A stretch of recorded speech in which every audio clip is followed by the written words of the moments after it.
सुबह सुबह किसी बात को लेकर पति पत्नी में झगड़ा हो गया। दोनों ने एक दूसरे को बहुत अपशब्द कहे।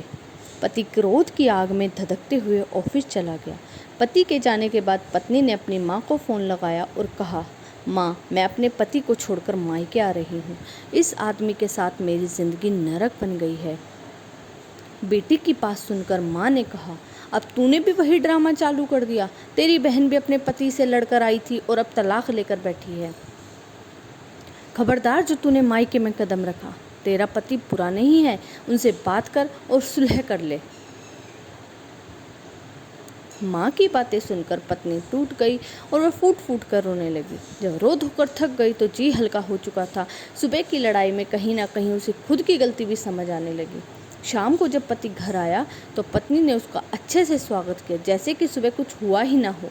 पति को प्यार से खाना खिलाया, उसका सर दबाया। जब रात में दोनों सोने लगे तो पति ने कहा, सुबह के लिए मुझे माफ़ कर दो। सुबह मैंने तुमसे बहुत बदतमीजी कर दी, प्लीज़ मुझे माफ़ कर दो। पत्नी मन ही मन अपनी माँ को धन्यवाद दे रही थी।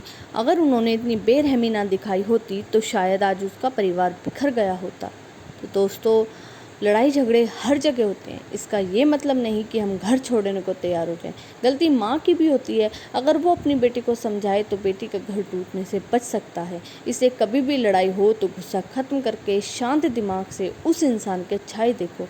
अपने आप सब अच्छा हो जाएगा। तो आपको हमारी कहानी कैसी लगी? हमारी कहानी के लिए